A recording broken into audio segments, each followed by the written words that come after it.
আসসালামু আলাইকুম। আজকে আমি দেশি মুরগি ছোলার ডালের রেসিপি দেখাবো। মশলা হলো পাটা বাটা, পেঁয়াজ বাটা,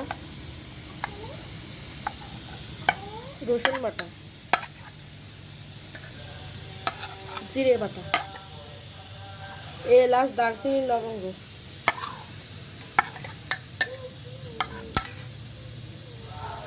আদা বাটা, লবণ 1 চামচ, 7 চামচ হলুদ, 1 চামচ ধনে গুঁড়া, তেজপাতা, 1 চামচ ঝালের গুঁড়া, এটা কাঁচামরিচ, পরিমাণ সয়াবিন তেল, হাত দিন আপনি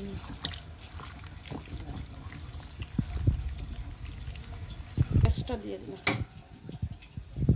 ঢাকনা ঢেকে দেবো, ঢাকনা খুলে দেবো কিছুক্ষণ করে। কষানো মুরগির মাংসটা নাড়িয়ে দেবো। প্রেশার কুকারে ছোলার ডাল সেদ্ধ করে নিয়েছি, সিটি দিয়ে নিয়েছি,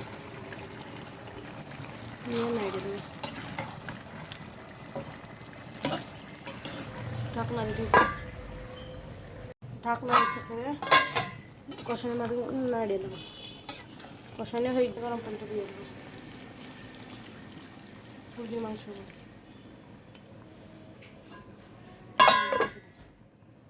ঢাকনা হচ্ছে করে মুরগির মাংসটা নাড়িয়ে দেবো। মুরগির মাংসগুলোই ফাজনা দিয়ে দেবো।